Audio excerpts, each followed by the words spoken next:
Police officers and first responders wear badges to let their communities know they are here to protect and serve. But it comes at a price. Samantha Horwitz and John Salerno work with police departments across the country to bring valuable recovery, insight resources, and workshops. A Badge of Honor TV brings those professionals to you so we can come together and revitalize communities through a better understanding of what's at stake and what's required for repair. So take a load off and turn up your TV. It's about to get real. Hey, welcome to A Badge of Honor TV with John and Sam on Mental Health Monday and post-traumatic growth. I'm bringing that into the realm, Sam, because, you know, we really got to focus on post-traumatic growth within our community as well. It's not so much the post-traumatic healing, but it's the growth and the steps we take forward. How you doing? Absolutely, doing great. And remember from our guest last week, we're going to call it Mental Wellness Monday instead of Mental health. Wellness Monday. Yes. Okay, yeah, I like that. Mental Wellness Monday. Because that's the goals. Take away the stigma. Between everything we go through each and every day and what we hear on the news, you know, all first responders are out there doing a great job. Once again, kudos to the Arlington PD for an amazing job that they are doing here in Texas, keeping the crowds under control and the visitors that are coming in from every country for the World Cup. God bless you guys. You guys are really shining and showing our country such respect. I've had a chance to meet with many of them on my way to work, and it has just been a blessing to see how these people are treating our country. It's great. It's better than some of our own people. You know, and our first responders go out there each and every day, and they play multiple roles. And today, you know, Sam, we want to dedicate today's show to Charles Woodward. He was a Maybank fire marshal who was out at the rodeo down in Maybank, Texas. And, you know, I just read the article, and so many people love this man. And he was out there doing his thing. He was so compassionate to the community, and he was struck and killed while directing traffic as people were leaving the rodeo. So our thoughts and prayers go out to the family. You know, this is something that our first responders do each and every day. It's not always the criminal that takes us out. It could be a vehicle, it could be a car, it could be anything. A heart attack on the job, but our first responders are putting their lives on the line each and every day. Absolutely. And, you know, you mentioned heart attack on the job and, you know, on and off the job, we want to avoid that. And our guest tonight started a really cool organization that dives deep into how we stay well and healthy on the job. And when you can translate the physical, which takes care of the mental. If you do the physical, your mental is in check. Yeah, he's got a lot of experience being out on the street, and he knows what it means to be stressed and struggle and going through treatment and coming out and realizing, hey, you know, I've got a formula. We can do this. And so without further ado, let's bring on Frank Voce with Reps for Responders. Frank, welcome to A Badge of Honor TV. Welcome, Frank. Thank you. Hi, Sam. Hi, John. Good evening. Thanks for having me. Thank you. You bet. Well, tell everybody listening and watching here a little bit about you and your background. Sure. So my name is Frank Voce. I am the president and founder of the nonprofit Reps for Responders. But even before that, I am a father. I am a husband. I am a son. I am friends of a man with many friends. And I am a law enforcement officer. I'll have 11 years this July. I work in a really big city in New York, but I'm here to represent myself and my journey, and currently hold the rank of sergeant. You know, Frank, I love the way you introduce yourself, because most people that come on the show, either veterans or first responders, they'll always identify with their job first. They'll always say, well, I'm a retired police officer, or I'm a United States Marine or whatever. You put your family first. And man, that gave me chills, because I think you're the only person we've had on this podcast that introduced themselves like that, putting their family first. God bless you for that. Thank you. That was amazing. Thanks. Yeah, well, what we talk about a lot in our workshops are we take on the identity of the job, and it kind of follows us wherever we go. We're introduced our first name and what we do. If you're a banker, you're not introduced that way. You have a first and last name. Right. But as we've all, had it, John, Frank, Sam, the cop. And so with that, one of the things we try to stress is that you are you and you chose this profession. And so I want to start off right off the bat by saying, how do we keep that separation? And you started, like I said, reps for responders. Let's go into the organization. Yeah, sure. Absolutely, Sam. You said something really powerful about making a choice. And that's going to come into, my story. So I've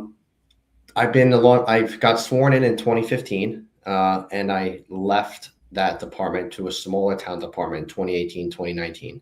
And that is when I started to go through some, I would call it the hero journey. I call it when life forces you to make a decision where you have to, the shadow will come out, right? I call it Carl Jung, the shadow. The more we stuff things down in life, guys, right? It's going to appear at one point or another, whether we like it or not. So that's what happened to me in 2018 and 2019. And the shadow part of us, right? It's going to get a little deep here, Sam, is that it's not good or bad. It just is. It's just things as this inside that we might have judged or been ashamed of. So when I went to this new department, I just went through a hard transition. And I said, do I want to do solo patrol in my hometown for 20 years? And I felt like I couldn't escape. I felt like I made a wrong choice leaving the department because, as I heard, John, even in 2015, 2016, the job is dead, kid. You got to get out, And I didn't really have a bad experience, right? But I just thought that's what you're supposed to do. Right. So I got out and, I started to hang out with Jack and Jose. And I went from drinking on the weekends with the guys to I'm a cop. I can't ask for help. If I do, the story a lot of us has probably heard that I'm going to lose my gun. I'm going to lose my badge. I'm going to never be a cop again. I can't. So I started to isolate and I started to drink a lot by myself. I was ashamed. Started just a lot of symptoms of depression. And I was in a really bad way in 2018. And then I went back to my department. You have about a year to go back. So I went back. And then a lot of things in my life were crumbling, a lot. And I didn't know really what was happening to me inside. At that time, I did not know that I had the disease of alcoholism, and it completely festered out. And I was diagnosed with major depressive disorder and alcohol use disorder in 2018. My family was very worried about me, so I ended up voluntarily checking into the hospital in Manhattan and downtown at Presbyterian. And then I told them the story, what's going on, and they said, well, we'll get you some help. And I said, okay, no problem. So I went to the Westchester Center, and I didn't know that it was a psych ward. And since I told them very straightforward and honestly, I didn't care if I lived or died, they couldn't just let me leave. So I did that for about 6 weeks in and out. Now it's early 2019, and I started going through the process at work, and I didn't want to go away again. My ego was protecting me, right? The manager part of me was protecting me and didn't want to have to go through that again. But I have a very loving mother, and I said, what else do I have to lose? So I went to High Watch Recovery Center in Kent, Connecticut in 2019. And I went from February 2019 to April 2019. That's the farm. In police terms, over here in New York, the farm. I went to rehab, a 30-day inpatient program. And I got out. I didn't know if the farm was still there. It was quite prevalent when I was on a job. I didn't know if they still had the farm there. Yeah, there's multiple farms now, but the treatment centers are very improving, for sure. So I went to High Watch in Kent, Connecticut, and that's what I was really introduced to AA recovery and started to put the work in. And I got out and I put some weight on. I lost a lot of weight from not eating because of depression. And then I put a lot of weight on. I was on a lot of different medications. I've never been on medications before. So my body was having a lot of different reactions. And long story short, I'm not going to go through the battle stories. And I can tell you guys some God moment stories just over there and in the hospital, right? But In 2019, I made a decision, right? And step 3 in Alcoholics Anonymous is step 3. We made a decision to turn our will and our life over to God as we understood him. And I didn't know what that meant then. I had no idea. But I finally surrendered, and I said, I'm done talking about this. I'm a man of action. And September 23rd of 2019, when I started my recovery journey, my girlfriend came back into my life. She left for a bit because I wasn't, John and Sam, I wasn't being honest. I was in full blown, alcoholism. And she came back into my life, and she said I'll never forget this day. It was at a dog park. She said, "Why are you doing this to yourself? You're punishing yourself. You still have your job. Your friends are in your life. I came back into your life. I'm this close to leaving again. Why are you doing this to yourself?" And she saved my life that day. I said, "I'm going to go to a meeting tonight." And I went to one AA meeting, to another one, and another one, and another one. And I slowly just started to buy into the program of AA. But then I also started to realize in 2019, 10 officers within the Department of New York City, the NYPD, they had also lied to suicide. And from the rank of police officer to the rank of chief.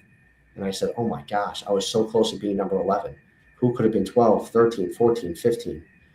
And I wanted to join the fight. And 4 months into my recovery, I just started a nonprofit. I had the idea. So I started doing a lot of research. I just started to really dive deep into first responder wellness, first responder mental health, all these things you're not taught in the academy, right? And 20% of everyday people suffer from trauma and PTSI and anxiety. It increases to 30% for first responders. 1 in 5 officers have suicidal ideation in their lifetime. The average age of a cop is 57 to 65. 50% of officers within the first 5 years of retirement have a major cardiovascular issue. Right? And I said, oh my gosh, I'm going through a hard time, but it's not so uncommon for first, right? Because you always hear, don't ask for help. You're going to lose your job in the academy. Don't trust anybody. And there's only so much that the human body and brain can take. And when you, like I said, when you stuff that shadow bag for even, for a long time on the job, you can't forget about all the stuff, John and Sam, we went through before we got on the job, because we always knew anything you went through and you talk to someone about it, you'll never get hired in the first place. So there's a lot of childhood, the word trauma, right? And the way you grew up in the family system that affects you. And that does affect you going to be an officer. Yeah. I'll tell you firsthand, it affects me, especially when you go on domestic violence. I guarantee you most officers in their career, when they're on a DV call, even though they can't help it or not, it comes up, something that relates to them when they grew up, right? So this is very important work that we have to start, guys, and that's where Reps for Responders came in. So I said, you know what? Know nothing about business, know nothing about nonprofit. In 2020, we opened up a gym free for first responders and military, March of 20. Hey, Frank, we got to, let's start the story of Reps for Responders when we come back from our first break. We'll be right back, everybody. Stay tuned. Talk is cheap when it comes to saving our country. We're not just any cell phone service provider. We're Patriot Mobile. It's not enough to simply talk about values. We live them. Defending life, protecting our First and Second Amendments, and celebrating our military and first responder heroes. We're boots on the ground making a difference. We're America's only Christian conservative wireless provider with nationwide coverage on all 3 major networks and 100% US-based customer service. Join Patriot Mobile today and make an impact every time you use your cell phone. Hey, doesn't it feel good when it says make an impact every time you use your cell phone or mobile device? I mean, we don't really think about that. We just need to use it for something, right? But it is true at Patriot Mobile, your dollars make a difference because you have 100% control on where that money goes to. So stop giving your money to the big 3 that we know just from, I don't know, watching the stupid stuff going on this month. If you saw any ads for those big 3, you kind of know where your money's going, and not good.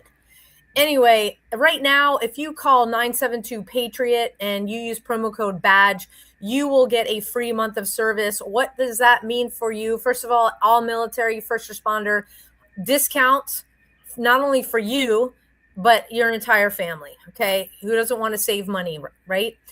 Second, you will get a free month of service, which means you can try Patriot Mobile out and they ping off the top 3, which means your phone, no matter where you are, you don't pay for roaming. We've all paid for roaming, right? Yeah, that adds up. So you don't pay for roaming with Patriot Mobile. It's totally free. So you can bring your device over or you can get a new device. Again, why not try it? Take advantage of all the discounts because Patriot Mobile wants to thank you for your service. So 972 Patriot promo code badge, or go to patriotmobile.com/badge and fill out the information, and a member of Patriot Mobile team here in North Texas will give you a call back. And I have been hearing, John, that, it's summertime, families are traveling. There are 2 new devices that Patriot Mobile is coming out with that you will be able to take advantage of with some really good discounts, where you are guaranteed never, ever, ever to lose service. Even if you're going off the grid, you'll still be able to be connected. So we'll have that hopefully by the next show. We'll get to talk about that. But right now, back to the show with Frank Voce. I'm Voce. Sorry, I messed that up. It up this time. That's not. Now I'm messing it up. Hey, welcome back to A Badge of Honor TV with Frank and Sam. Before we took our commercial break, Frank, you're telling us about your journey, and everybody's journey is a little different, but a couple of things sparked questions that you brought up that were really valid points. We're told never to ask for help, right? Did anybody see the battles that you were facing when you were on a job or during your job that, hey, maybe Frank's drinking too much, or, did anybody see it, or was it well hidden? Because I'm sure somebody had to see it. During the job, it happened very quickly. People knew when I did the transition to the other department that I lost about 20 pounds in 3 months. Like, I was doing competitive powerlifting. I stopped really doing the things I love. So my family was very concerned. People in the department, yes, but not to the point where I was really, really suffering, And before that, I was, how do we say this? I was a 4 to 12 cop doing 4 to 12 things. So the people you hang out with, they're not going to call you out on it because, as they say, force. Yep. But see, this is what we discuss a lot. And, sometimes when someone's battling, especially with an addiction, with alcoholism or any other addictions, or they're going through some sort of stress, it is hard to ask for help because the job makes it hard to ask for help. But you know what? We will pick up the radio and we'll respond to a 1013. Officer needs assistance all the time. We will respond without hesitation to a foot chase or anything else, right? But for some reason, we have a hard time going down into the locker room, patting the guy on the shoulder and saying, hey, brother, I'm here for you. How could I help? We have to provide that. The outside officers have to provide that when they see a brother battling or a sister battling, because it is so ingrained to us not to ask for help. Sometimes we need that help to come to us. And it's our job as brothers and sisters in blue or red or yellow or green, whatever colors you're flying. We have that obligation to help out our fellow officers. So, that's why I wanted, because I know when I was back on a job, man, and I was guilty of it. I saw a lot of cops, man. Back in the 90s and early 2000s, I saw a lot of cops popping open up their lockers, taking a swig. I've had old-time cops in the car drinking with me when I was a rookie, and it never dawned on me that they were battling. It never dawned on me that they had issues. But now we have so many resources out there. We have to open up our eyes to the issues of other officers. Yeah, absolutely, John. I think it's kind of the statement of how do you don't know what you don't know, right? So who wants to admit, hi, my name is Frank, I'm an alcoholic, I have a drinking problem, I'm going through a hard time. When you've been doing it for so long, right? Or it's integrated into the job, right? Because it was passed down before your generation, John, right?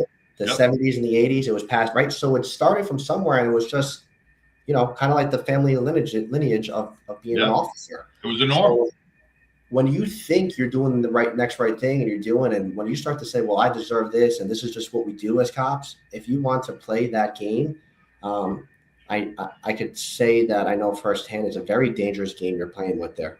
And just be very mindful of that statement when you start to use, I deserve this because I did that, right? So thanks for bringing that up, John, because at the end of the day, it's on us. It's the guys in the precinct. It's the guys in Sector Adam Boy, Charlie David. It's the patrol sergeant. It's the desk sergeant. Everyone up top, is not going to be they don't know the ins and outs. It goes back to this, John, right? You really don't know what anyone's facing because you don't live in the same house as them, right? They could be that happy-go-lucky guy, but you don't know what you're going into, right? The stories that I heard that I mean, I've seen in my career, and you've probably heard the guy sleeping in the car, the guy sleeping in the precinct, what's going on. That's just, I'm throwing out a name. That's just David, David just does that. But that's to me, that's a sign of something. So there's so many signs and warning signs. And this day and age of 2026, we've really seen an increase of officer and first responder wellness and suicide prevention and advocacy.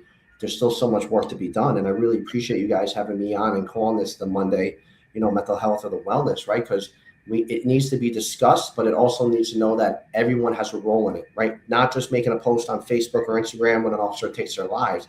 Proactive. Let's be proactive. A lot of departments are reactive. So it's on us to be proactive and invest in our community, invest in ourselves. Because I want to have a cop, or even me. You want to be out there if I'm suffering from alcoholism? No, I need the guy next to me to have my back, and I need to have his back. Right. But they got to have your back on your wellness level as well as your physical and your job level. They should have your back on your wellness level. The second question that I want to give kudos to your girlfriend, because when she asked you that question, why are you doing this to yourself? I saw your eyes roll a little bit, and because that's such a hard question. Either you're going to make an excuse, or you're going to answer honestly, right? And I was wondering how you answered that question when she said, why are you doing this to yourself? Because a lot of guys out there that are battling right now with an addiction, right? They're going to make an excuse. They're going to say, well, I got post-traumatic stress. Well, the job is stressful. That's an excuse.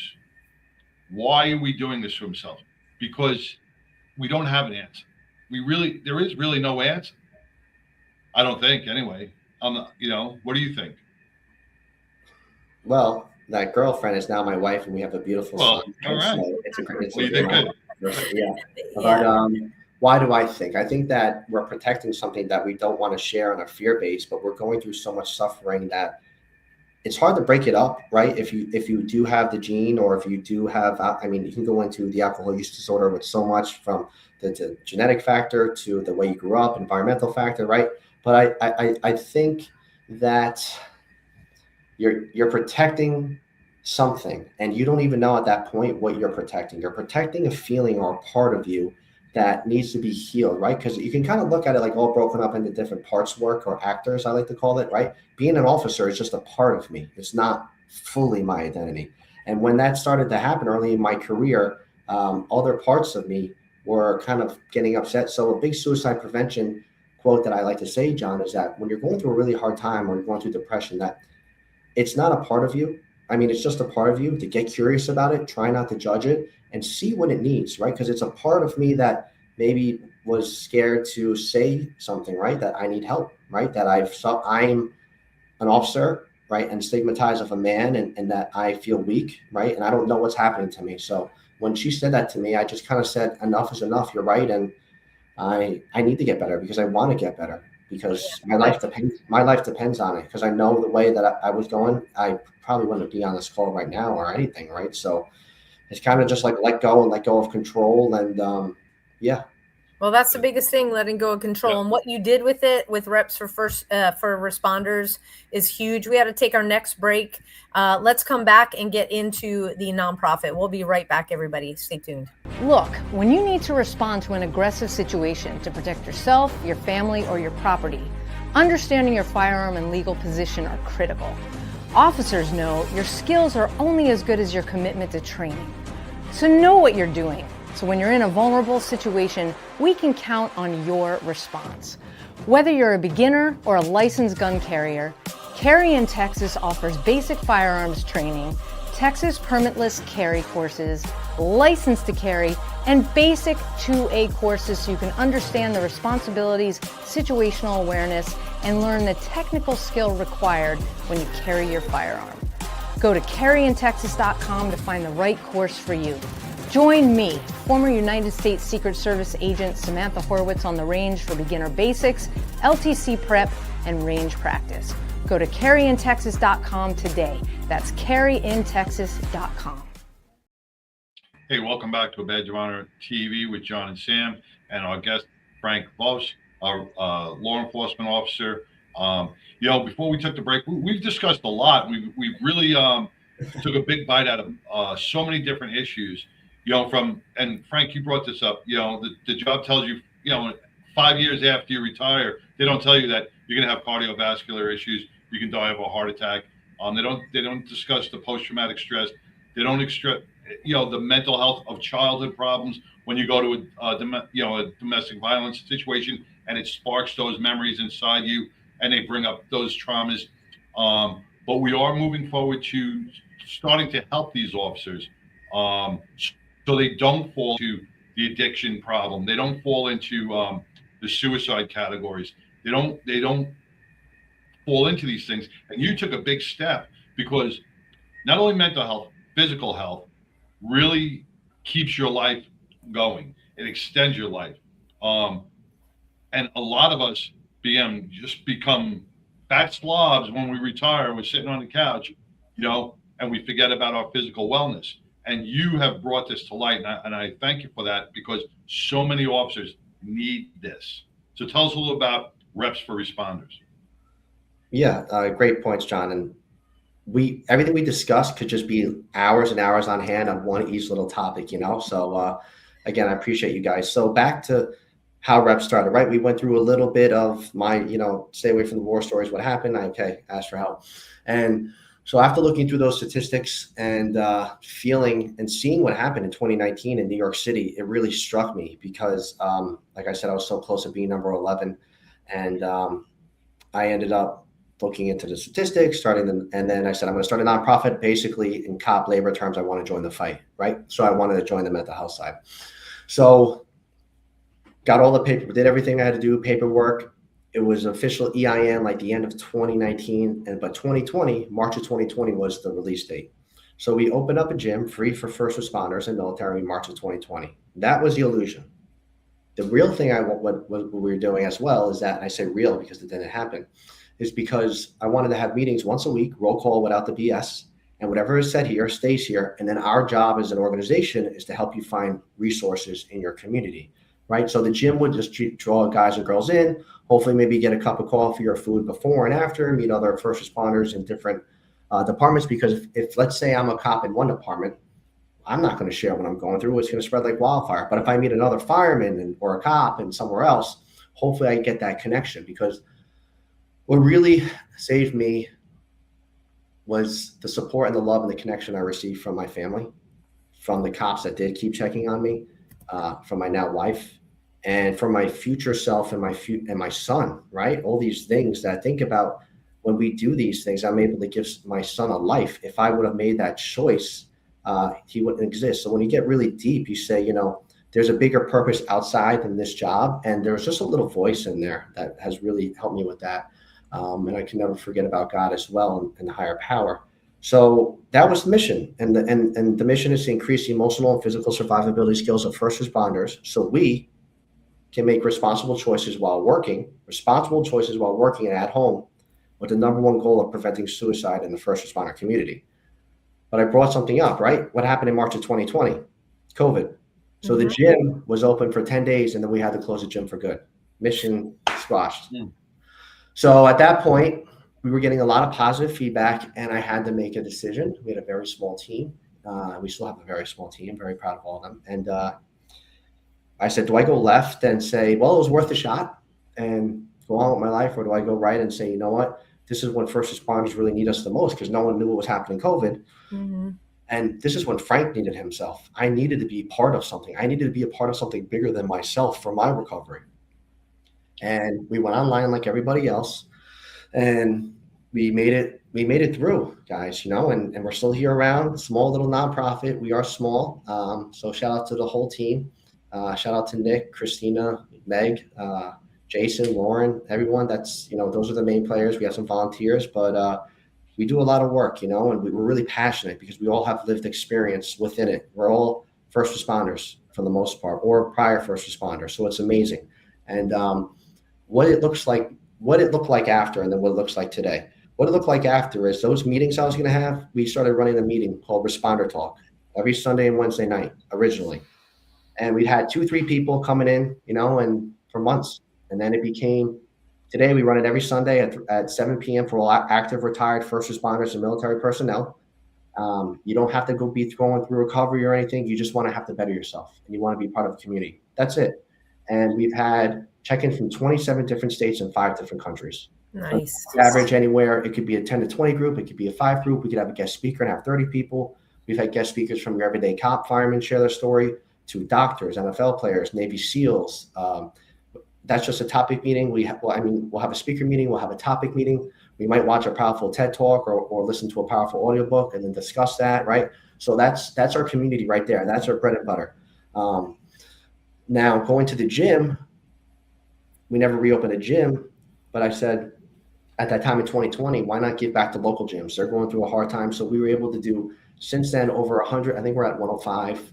I know for a fact over 100 gym sponsorships where we paid for 3 to 4 months of the first responder, Brazilian Jiu-Jitsu, CrossFit, strength and conditioning, boxing, all these different gyms, right? Up to, of course, there's different requirements for it, but we were able to do over 100 sponsorships for up to 90 days, right? 3 months. Then I'm also a recovery coach. So we do recovery coaching. We have some people on the team that do recovery coach 12 weeks at a time. We wrote a book. We have done events all over the country speaking, about our stories and our mission. We believe in 5 pillars here at Reps for Responders, right? And it's fitness, nutrition, social connection, which we're doing right now, therapeutic modalities, right? And that doesn't mean just see a therapist. That could be chiropractor, it could be acupuncture, it could be red light. It's whatever works for John and Sam, whatever works for Frank. And number 5 is limit or no alcohol. That's like the bread and butter. And our goal is to just spread that education, spread that wellness, refuse to be a statistic as much as we can, right? I'm not perfect at it at all, but awareness has really at least got me into this chair. So that's what we really dove into from 2020 to 2025. We put on a lot of cool events, Fit for Duty, Rock the River. We put on dinners. I had my own podcast at one point as well. So just really trying to get this message out as much as we can to a really broad audience. And now the gym, our program right now is still the events. We were able to do a big event in Westchester, New York called Fit for Duty. We had over 100 people, close to 100 people, and we were able to find a sponsor to sponsor all first responders and military for free. So looking forward, we're looking to have our big events of our workout events, brunch and DJ and free shirts and free patches and all that, right? All from the sponsorships. But instead of the gym sponsorship guys now, we created a project last year called Project Labyrinth. And last year we did 3 departments. And this year we're already up to 3 departments where we've donated to police and fire departments full custom dumbbells with the Reps for Responders logo on it, up to 100 pounds, and a dumbbell rack. So now we're getting it to the whole department, and we give them a plaque. And we go there and we speak about our mission, and we put whoever shows up, right, the chief or whoever the point of contact is, we put them through a partner workout. And now with the plaque on there, there's a QR code to our website. So not only the guys and girls that are current, the future guys and girls that are coming more prone to asking for help, to talking about how they're feeling, to working, to all these things that, in the 90s and 2000s was, what did this guy just say? Is he IAB or something, right? So now this is coming out more to not hide so much. So we're doing that. And we also put together a full training on what reps is, burnout, mental health, suicide prevention, fitness. So it's almost like a little catalog where departments can choose what they want PowerPoint presentations on. So we're really starting to do that as a pathway. So we believe in multiple pathways. We've done blood work for guys. We have sponsored guys to retreats in upstate New York, in Texas. We have donated over 1,500 healthy meals to different departments. So whatever we can find to stick for the department or the individuals, we are do our best. And if we can't, then we'll recommend you to other, organizations. And, we help guys and girls find treatment and therapy and things like that, mainly in the New York, New Jersey area. You have those connection points, which are super important. And, talking about connection, we're going into our next break here, but we're saying live is John and I are very connected to coffee. And so we've got some friends, Ben and Amanda Holmes. They were on the show, so you can look up the episode and watch what they're about. But they founded East Texas Legends Coffee Company, and it reflects their journey from Ben's Marine Corps service and law enforcement career, overcoming post-traumatic stress to finding purpose in ranching. Relocating to an East Texas ranch, they identified a need for a local coffee brand. Now they're opening their first coffee shop in Lindale, Texas, rooted in faith, family, and community. Their mission: inspire purposeful conversations over coffee. So drink coffee, be legendary. Go to etxlegendscoffee.com. Use promo code BADGE for 15% off coffee and merch. So I'll give you one quick 10 seconds to get that QR code with your phone, and we're going back to the screen. So John and I have our tumblers. It is iced coffee in Texas time, especially in the PM, because hot coffee. Well, yeah. That's ice? Okay. Yeah, iced coffee in here. It's hot coffee in here. Yes. So yeah, that's coffee and merch. And we want to say a huge congratulations to Ben and Amanda. Their coffee is going to be, if you know Cavender's, where you can buy Western wear all across Texas. Their coffee is going to be in every Cavender's. So I think it's Boot Barn. So make sure you pick up at least a pound or 12, because you won't be sorry. Get all the variety. Promise you won't be sorry. But yeah, I'm going to see them soon. So huge congrats and keep up the great work. Now we're going back to the show. So take it, John. Well, welcome back to A Badge of Honor TV with John and Sam and Frank Voce with Reps for Responders. Before we're talking about, mental health, we're talking about physical health. We really covered a lot of ground with what we're doing. And Frank, I don't want you to say you got a small nonprofit, because, you're doing huge just things. Hearing that little dialogue that you did just before we broke for commercial, man, you guys are doing so much for so many, and, sometimes we value ourselves, and Badge of Honor does the same thing every once in a while. We value ourselves on our viewers or certain clicks. We can't do that. We got to value on ourselves on the product that we give out. And if we can change one person's life, in which you are doing multiple times over each and every day, that's where we got to value ourselves, not on clicks or views. We value ourselves on how we can change lives. And you are changing lives, Frank, you and your team, each and every day. Know it or not, you are making a huge difference in our law enforcement and our first responder communities. Thank you, John. Yeah, I meant to say, maybe I didn't articulate correctly, that we have a very small team, because I say we're like the Mighty Mouse. We're going to bring it, we were talking before the show, right? We're going to bring it with the best that we got. That I'm saying we have a very small team, and we're very passionate, right? So I am very blessed of how many people, it's live, learn, and pass on, because if I can affect the next one, it's going to affect the next cop, and that next cop also might affect the way that they walk inside their house, John, after work. And then it's going to affect their family, and it's going to affect their kids, and then it's going to affect their kids' kids. So you see how the dots are always connecting. And I need to say this for suicide prevention, is that if you're going through a hard time right now, literally put your feet on the ground, right? Be where your feet are, because our physical body is always in the present moment, but our mind loves to project and loves to go backwards, right? We can't forget the past, nor can we shut the door on it. We need to remember, but we have a choice, right? So right now I'm choosing to be where my feet are.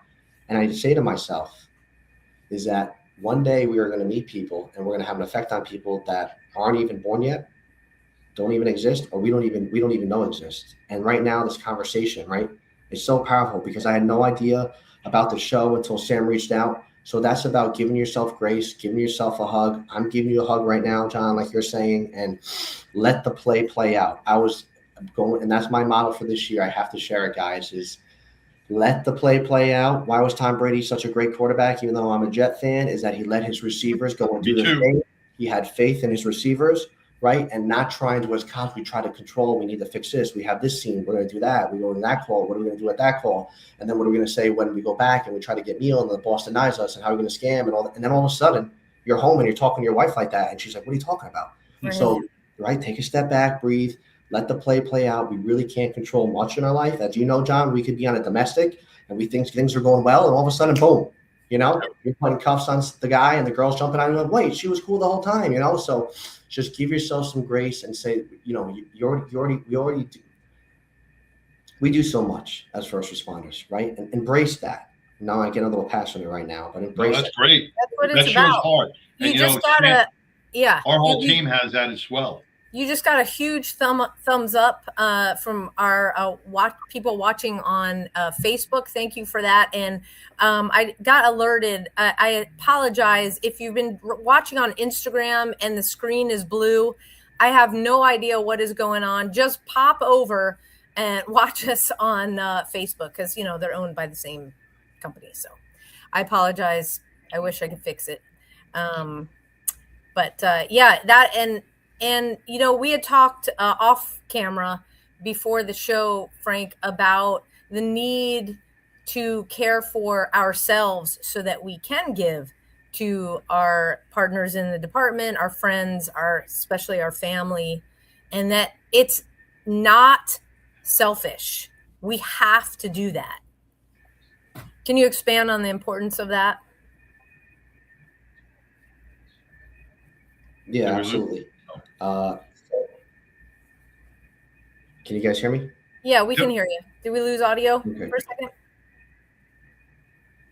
So going back to what you said, Sam, bear with me here. Let's see. I think if we don't put ourselves first, I think that's selfish, because even it's still a choice to do certain things. And it's also hard. It's hard to get into, right? But it's also so simple, right? Like, take care of yourself. And especially when you hear I don't have enough time, but then you have enough time to go out to the bar with the guys from work. You have enough time to, watch TV and play video games and choose all these things, right? And I know that's also a coping mechanism, right? That's literally a coping mechanism. But we need to take care of ourselves so we could show up for ourselves with compassion, with empathy. I'm just talking about for us, not the public, nor the cops yet, right? With love, with getting curious about how you're feeling. And then once you're able to start to grow inside yourself, being able to communicate with your loved ones, showing up with them. Because one of my biggest fears, guys, was, what if I was passed out drunk and someone came home and I wasn't able to be there for my family? Or if I'm walking around the city with my then girlfriend and something happened, right? So I don't even want to put myself in situations, but we do come first, right? Because we know what happens on the line of duty if we get an injury and we have to put a tourniquet on. If we don't put the tourniquet on ourselves, one, how are we going to help anyone else when you're sitting there bleeding out? So it's the same thing, right? If that makes sense, but you have to, because then if you can't pour love into yourself, especially in a relationship, and right, law enforcement has one of the highest divorce rates, right, in the career. If you don't know how to love yourself, how do you expect to love somebody else? Yeah. But it's a lot of work. It's a lot of work, right? But it's just something to be aware of and start, because you deserve that. I mean, come on. Well, a lot of it too. And when we go back to childhood stuff, a lot of first responders go in because of childhood trauma. They go into this profession and give back. So they're already giving people. They don't know how to take care of themselves. And then when they start taking care of themselves, some of the people in their support network or around them start to drop off, because they're like, oh, you said no, or you said this, or you're not doing this for me no more. Because once you start taking care of yourself, those are the people that outside world that are selfish, because they can't tap into you no more, because you are taking yourself as a priority and not making them the priority. One of the most powerful 2 letters you could say in this world to prevent burnout, and you just said it, N-O. N-O, right? How much more can you take, right? And you want to talk about people pleasing, John? Sign me up for top 3 category. I love it, right? But now I'm aware of it, because, I want to be able to show up for everyone, and I'm this kind of guy, I'm a good guy and all this, right? But then who am I not showing up for when my head hits the pillow? Right. So only, again, going back to that theory, how much can the body and the brain can take over time with the compound stress and running and gunning on the street and then showing up for this person and that person. Of course, we have to, take care of our family, but you have to find time for yourself. And even if it's 20 minutes a day, American Anxiety Association say there's a study, right? This is literally what they say is 25 to 30 minutes a day, and 25 to 30 minutes a day, we're talking of any type of physical activity, right? I'm never going to say you have to do powerlifting, you have to do bodybuilding, you have to do high rocks, you have to run a marathon. No, it's what you like. Okay. We have to be clear. It's what you like. Can help fight depression up to 25%. I'm taking that pill every day, because I know if I don't do my fitness, if I don't do my journaling, if I don't do my meditation, if I don't still do my weekly groups, you think, John and Sam, you think I still want to, there's parts of me that show up, oh, another AA meeting. Oh, you're doing, right? But that's what I need to do to lead myself, my family, and my guys at work. So those are non-negotiables. I battle with it sometimes every day. I mean, some days, but that's my medicine, right? So instead of taking pills, I'm not going to get into any medicine, right? This is not what it's about, but those are my pills right there, right now. 100%. Yeah. It's a healthy choice. It is. It is. We got to take our last quick break and thank OBBM. We'll be right back after these messages. Interested in starting a podcast or TV show? Worried about what you'll say and how to keep it engaging? Think you'd like to be a guest on podcast, radio, or TV shows? Hi, I'm Susan Hamilton, owner and founder of OBBM Network, and I would like to invite you to an OBBM media training to get the tools you need for a relaxed and polished performance you'll be proud to share. Our specialized training techniques include role play, voice training, and everything you need to deliver a confident, clear, and engaging interaction. Go to offbeatbusiness.com. Go to the calendar and register for a training that's convenient for you. Dates available now, 214-714-0495. Hey, welcome back to A Badge of Honor TV with John and Sam and Frank Voce with Reps for Responders. Man, this has been an amazing show today. We've dove into so many great things to help our first responders out there, and they're not difficult things to follow. It's just taking control of your own life and putting the things that don't matter as much on the back burner a little bit. Let's start taking control of our own lives. Let's start learn our identity. And you will see the world will be so much more peaceful if you can do that. Yeah, Frank, where can people connect with you? Yeah, so repsforresponders.org is our website. Our Instagram is reps_for_responders. For me personally, on Instagram, it's Frankie_reps. Those are our best platforms. We're on LinkedIn as well and Facebook. And our email is my email is repsforresponders@gmail.com. And then we have info@repsforresponders.org as well. So those are the types of things. Okay. And you said you mainly work in the New York, New Jersey area, but you did mention Texas. And does that go for if somebody wants to reach out, no matter where they are watching the show, a first responder, and they are interested in the sponsorships for the gyms or whatever their healing modality is? Will you go nationwide if asked? Yeah, so we've done things in Virginia before. We've done things in Rhode Island. To be clear, the Responder Talk is open to anyone, right, nationwide. You just have to reach out via email or Instagram. We verify your first responder and you're in. I also forgot to mention we've created 3 ebooks recently that took 8 months. One on a 90-day fitness program for first responders, recovery such as sleep and actual physical movements recovery, and nutrition, right? So I wanted to put that out there. That's we're working on. We haven't released it yet, so stay tuned. But we also have the recovery coaching, like you said, right? Mm-hmm. I mean, yes, that recovery coaching. The gyms is a lot tougher because we don't really know the gym owners down there, right? So it's very hard to kind of build that trust and everything. That's why we're slowly doing the gym equipment, and hopefully we can kind of move one state at a time. And we have different trainings in different states as well. Like if a department wants us to come down and maybe put on a training and go from there. But please, even if you're not in the East Coast area, again, we've had check-in from 27 different states. The best part of it, we got New York guys checking in. They can make a phone call and know it's not going to get out in that department. Texas, Maryland, California, Nevada, right? So that trust is so much easier to build there for that little community. I call it. It's a tribe. It has helped me so much. That is incredible. Well, yeah, and that call that you have, and it's on Sundays, right? Sundays at 7 to 8 p.m. Once you verify your first responder with us, you get the Zoom link, and it's the same Zoom link every Sunday.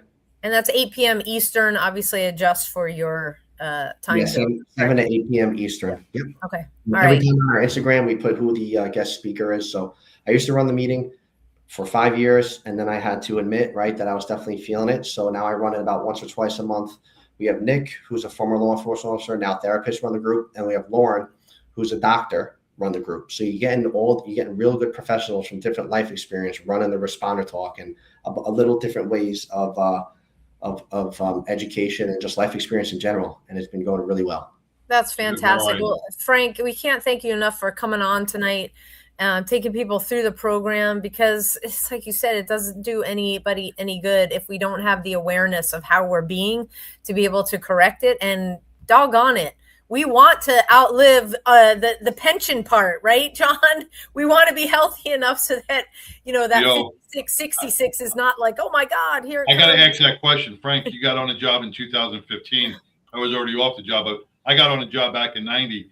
And in the academy, they said, 50% of you are going to be divorced, but they said, that, you want to outlive your pension. You want to, 5 years after retirement, we're all dying. And that's what the NYPD, that's what every police department counts on, that we're not going to take care of ourselves and then not going to have to pay that pension 5 years after. Yeah. We got to show them, man, we're going to outlive you. We're going to collect that pension for 20, 30 more years after retirement. Yeah. Yep. Amen. So thank you so much. And anybody that's interested that comes through our doors or reaches out, we will send them your way. Really appreciate you coming on tonight, Thanks, Frank. Frank. Pleasure.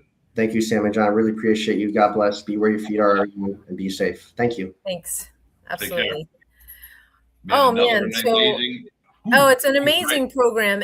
And he has such a great staff. It is small, but they're doing such huge things because frankly, they're saving people's lives at so many different ways. And all you have to do is plug in website again, repsforresponders.org. Check them out. You will not be sorry. They have a great website. We have got a lot of announcements to go over tonight. We mentioned before our friends at Sierra Delta, BJ Ganem, Monday at 9/21, September 21st. They're having a fundraiser. Sorry, my dog. Maisie's going crazy back there. They're having their first, or not first, they're having a golf fundraiser. So if you play golf, Sierra Delta, amazing organization, reach out to them, put together your team. There's a few spaces left. We got to thank our friends Liz and Joe Bartholomew up in Wisconsin. They are running Responders Retreat, and that is the end of September 28th to October 2nd in Three Lakes, Wisconsin. I mean, Northern Lights, the whole thing. FirstRespondersRetreat.org. It's sold out the last 2 years. They have, I didn't check in with Joe, my bad. They're close to selling out. You're not in tents. You're at a campground, cabins, the whole thing. It is incredible. So get in touch, FirstRespondersRetreat.org, and secure your spot. And, Frank had mentioned the gym, getting really healthy mentally and physically. And so the end of September for us is Texas Takeover here in Allen, Texas, September 25th and 26th. That's a Friday, Saturday. We will be taking over Texas Takeover, and the group will be taking over a gym. So get all the details of Texas Takeover at 100.com. This is all about learning to operate at 100% with the folks from the 100 Club, which is been on X for years, and it spans the globe. They're all coming to Allen, Texas. Get your tickets, TexasTakeover100.com. Learn from people who are doing it every single day. If you're at 100%, connect with these folks. Learn to do it maybe on a different level. Get your routine, mix it up so you can grow even more. And because, there's never a ceiling. There's always room to learn and grow. If you need to learn what 100% looks like, feels like, and put together your plan, you want to be in Allen with us. Again, September 25th, 26th, learning how to do that. And we just want to thank Mikhail. He's Dukes on Facebook. And I'm sorry, Dukes. I messed that one up. Forget Facebook. He is Dukes on X. and you want to connect there, again, 100 Club on X, and come on out again. That is September 25th, 26th, Texas, takeover100.com for tickets for all of our other events.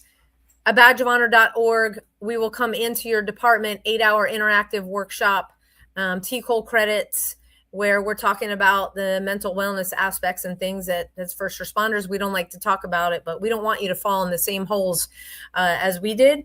And so we're going to learn together. So badgeofhonor.org for that. For all of the first responders listening out there, thank you so much for what you do every single day. Stay strong, stay committed, because you have prayer warriors out there that are committed to making sure you get home safe every single night or whatever your shift is. So keep up the amazing work. For all of our veterans out there, thank you for fighting the good fight that allows John and I to do a show like this every single week. And to all of our active duty personnel spread out across the globe, we are praying for your safety and well-being as well. Thank you for keeping our shores safe here at home. John, take us home. Well, I want to thank everybody for tuning in, listening. Share, subscribe, send us to somebody you know. You know, Frank's words were powerful today. All of our guests that come on this show bring a valuable resource to our mental health, to our physical bodies, and to keeping us mentally fit to outlive our pensions. So just that one click to share can save a life, and keep up doing what you're doing each and every week. And thank you for tuning in. Peace.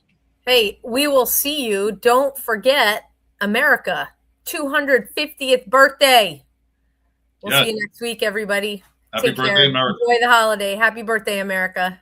A Badge of Honor podcast is produced for the OBBN Network podcast and protected under copyright law. For content permissions, please submit your request to abadgeofhonor.com on the content page. For OBBN Network programming information, please call 214-714-0495 today.